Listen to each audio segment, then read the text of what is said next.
Assalamu alaikum. Welcome to the episode 2 of the podcast Islamicate, and this is Rana Sajjad. And this is Asad Beg.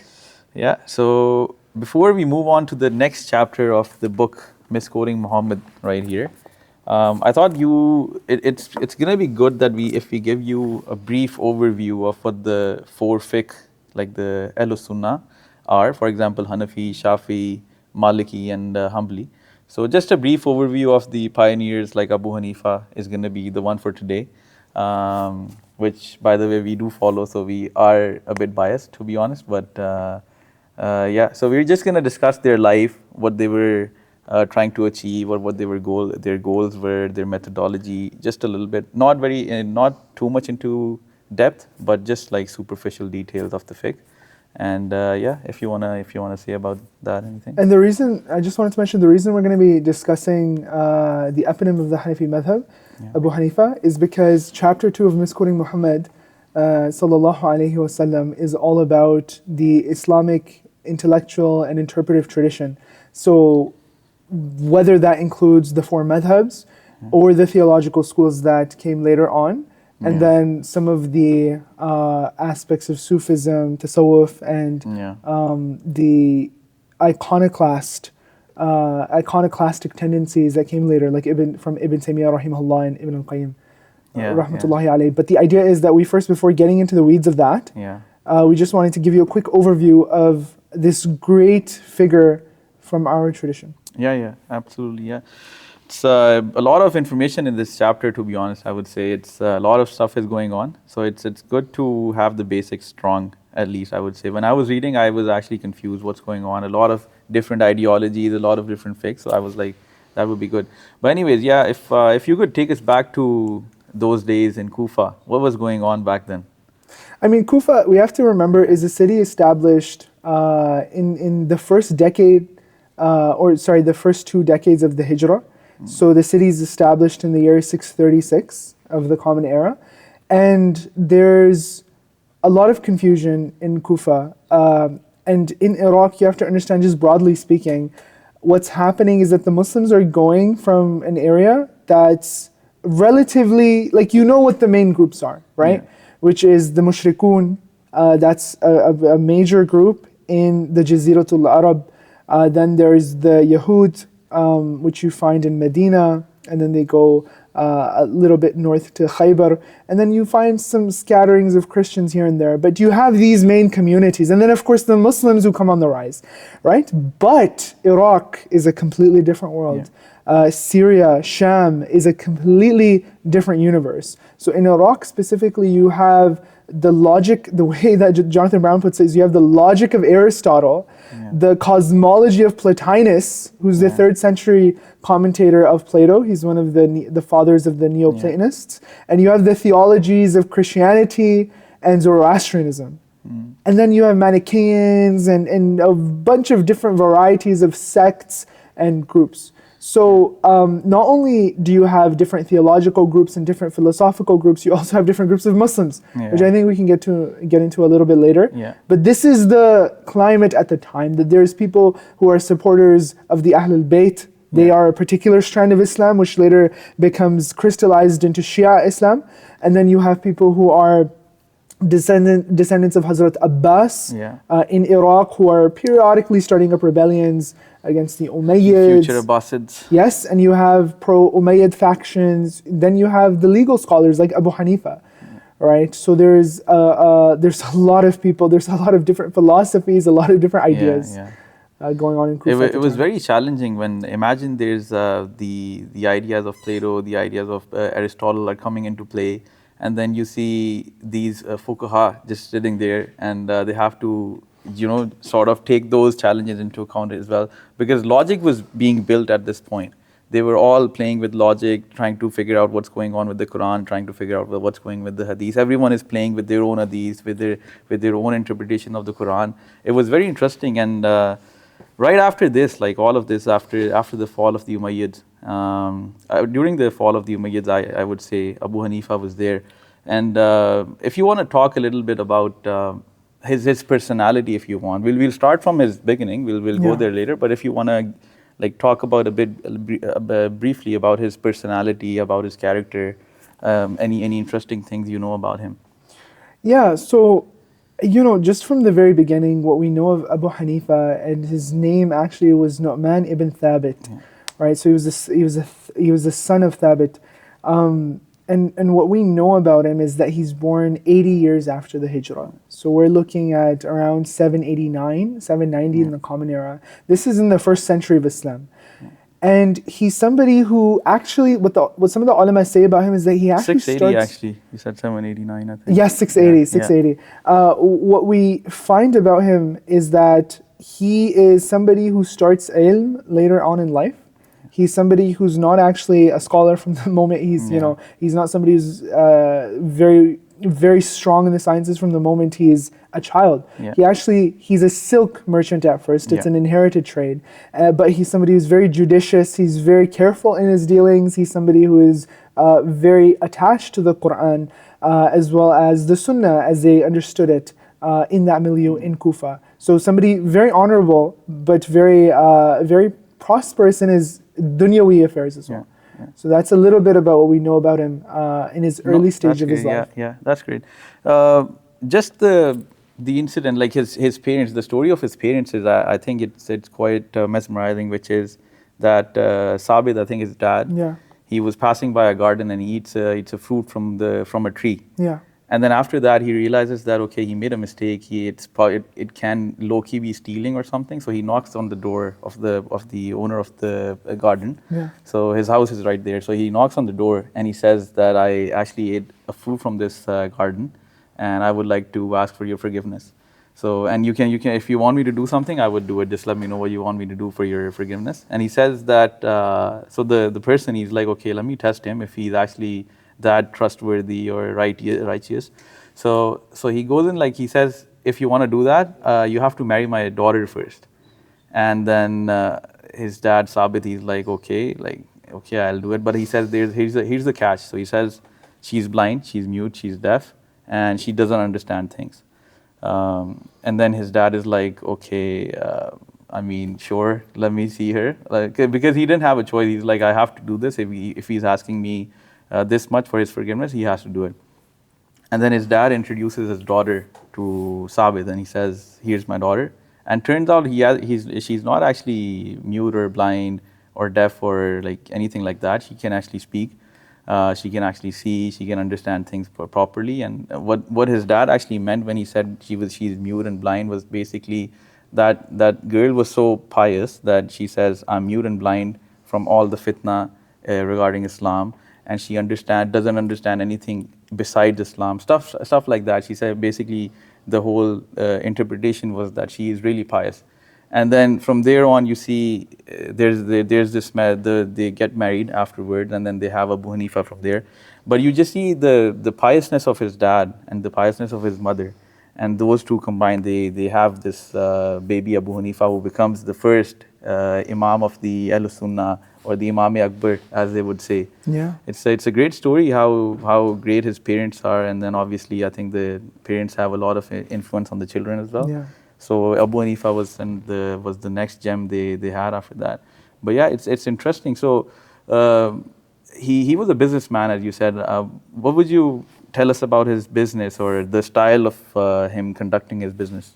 Yeah, like I had mentioned that, he was somebody who was very judicious in how he carried on his dunyawi affairs. Yeah. And to the point of, I believe some of the scholars, they mentioned that he would not prefer to swear by the name of Allah in his dealings. You go to the market nowadays in one of our home countries, and you'll find people saying, they'll be swearing on Allah casually. I mean, this is very common in a lot of our cultures.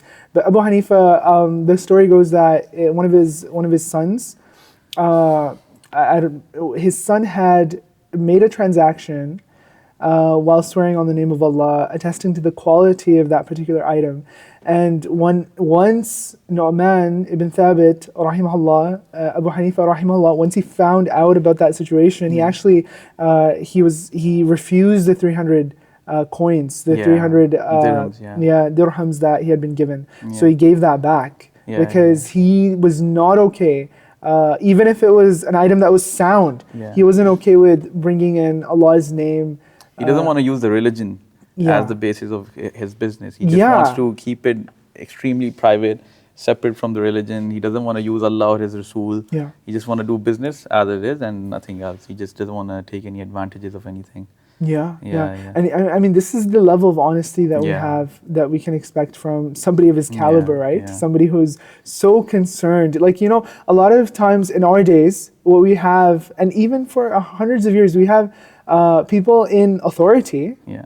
in many different religions who Yeah. use their religious authority Yeah. to take advantage of the people under them. Yeah, I mean, yeah. that is, like, religious charlatanry Yeah. is such a huge deal. But I'm saying this is Abu Hanifa even before he becomes an authority. But Yeah. this is the level of quality that we see from early on, before he really becomes a great imam. Yeah, And this is what is expected even after. This is what we see from him even after, that he is Yeah. very scrupulous in Yeah. everything, whether it's his salah, like we have the stories of him literally, like in his daytime, Yeah. he would be teaching and reading and explaining and doing all the things a scholar can be expected to Yeah. do, as well as running his livelihood. Yeah.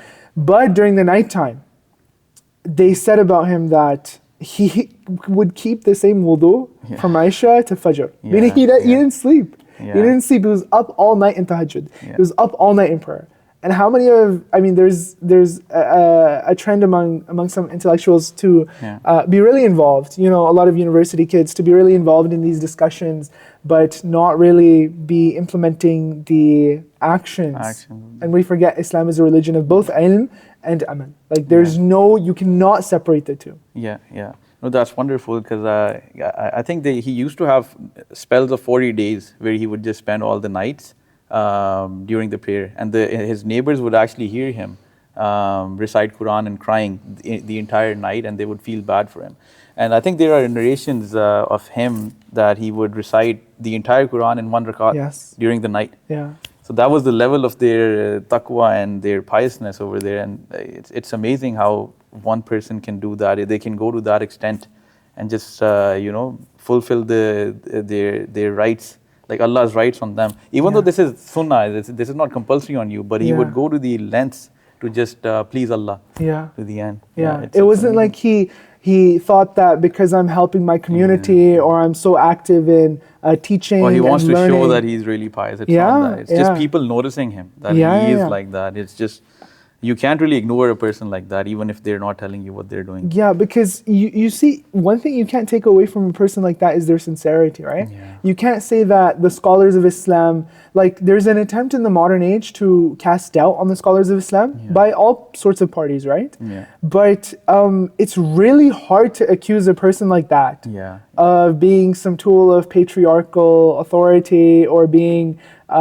somebody who's corrupt. Like, we don't have that level of suspicion of our scholars because they were men like Abu Hanifa. Yeah. There are not a lot of men like Abu Hanifa, but I'm saying this is a spectrum, and Abu Hanifa is definitely up at the top. Yeah. But this is his level of sincerity, that he's of service Yeah. to the makhluk, but he's also engaged in ibadat al-khaliq, like constantly. Yeah. Right? So it's just insane. In him, so he encourages him to come study with him, and that's the journey of him. He starts his journey with Imam Hammad, and then from there on, if you want to tell us how he was studying with Imam Hammad, or any interesting stories with him of Imam Abu Hanifa with Imam Hammad. Yeah, so Hammad ibn Abi Sulaiman, rahimahullah ta'ala, one of his closest teachers, actually his main teacher for quite a period of his life, was somebody who Abu Hanifa would attend his durus at the back of the majlis, and something was seen in him. We don't exactly know what the details are, at least according to some of the narrations that we've read, but something was seen in Nu'man, rahimahullah. And so what Hammad would do, Imam Hammad, he would bring Abu Hanifa to the front of the class and have him attend to his personal needs, whether it was lifting his groceries or his books. So Abu Hanifa was somebody who was constantly in service to his teacher, and he became almost like a TA to that particular class. Yeah. And one of the things that happened when Hammad had to go and leave the city for a while is Abu Hanifa was given 60 questions to answer to give his fatwa on. And he answered all of them. And when Imam Hammad came back, they said that he agreed with 40 of the verdicts and not 20. Yeah. But this is like, this differences of opinion obviously is baked into Yeah. the religion, but just this idea that Abu Hanifa was a worthy successor of his teacher. Yeah. And Abu Hanifa is also, we should mention as well, that his teacher Hammad is the student of Ibrahim al-Nakhai, who is the student of Alqama ibn Qais, who is associated with Abdullah ibn Mas'ud. Yeah. So, like you mentioned last episode, Ibn Mas'ud is the pillar of jurisprudence in Kufa, and this is his tradition.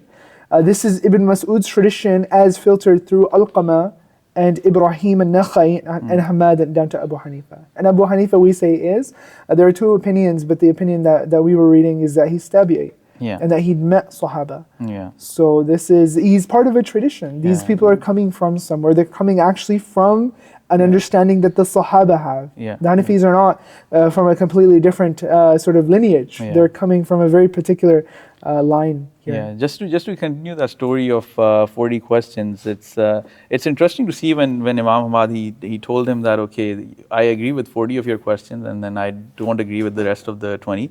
It's interesting to see that Abu Hanifa was actually, he devoted his life to Imam Hammad. He stayed with him for the rest of his life because he was like, okay, I need to learn more and I need to, like make my decisions better. I need to learn more, understand Quran or Hadith more, see how the fatwa is actually made, how does Imam Hammad makes the fatwa.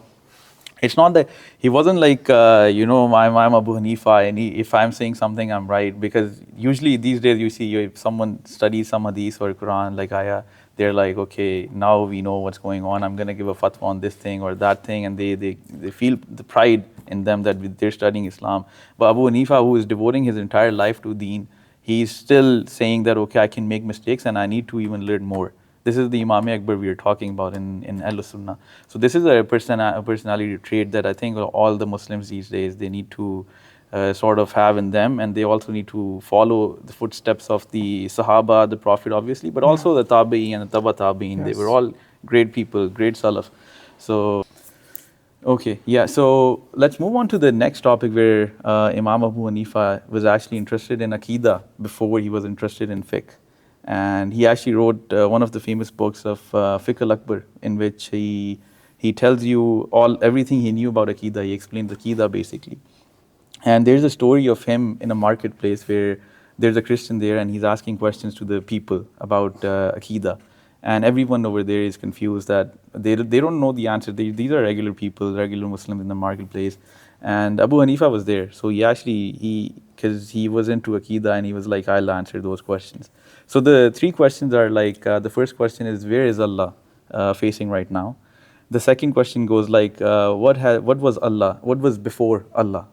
And the third question is, what is Allah doing right now? So three questions, right?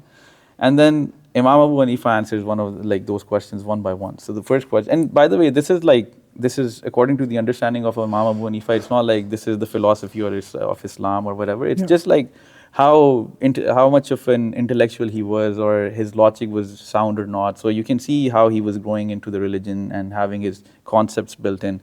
So the first answer he gives is he lights a candle over there, and you can see that the light of the candle is spreading everywhere. Yeah.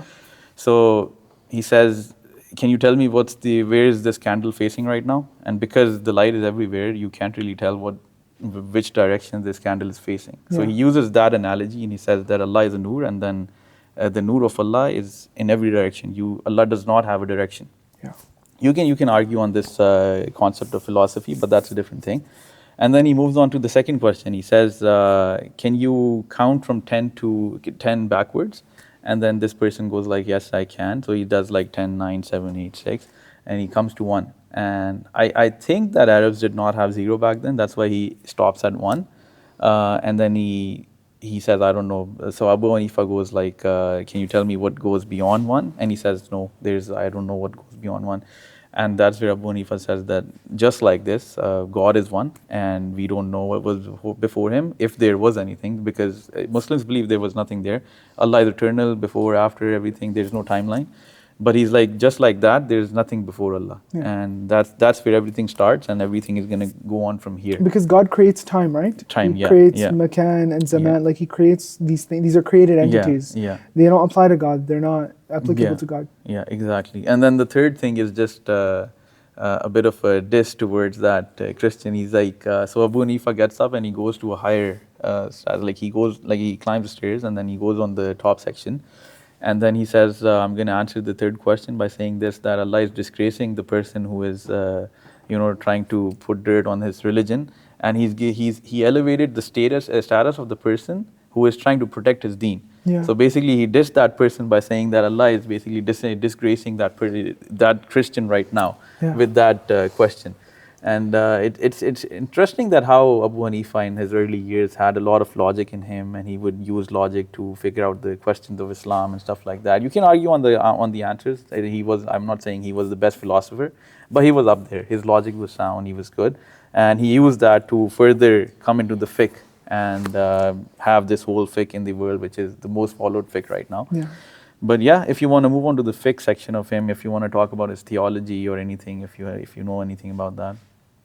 So for Abu Hanifa's method in fiqh, obviously this is a very deep, not only just broad, but quite deep discussion. And of course we're not scholars, which we keep reiterating again and again. But with Abu Hanifa and his method, he adopted the dialectical approach in his engagement. So he would have between 36 and 40 students in his majlis, and they would engage in dialectics, disputation, trying to come to the truth of things with particular students of his that were experts, whether it was in linguistics, tafsir, grammar, whether it was the foundational theory of jurisprudence. There were different fields that people were really much more, we would say, advanced in, and they would all engage in dialectics. Among these were people that we know of like Zufar, Abu Yusuf, Qadi Abu Yusuf, Muhammad Hassan al-Shaybani, and these were the top students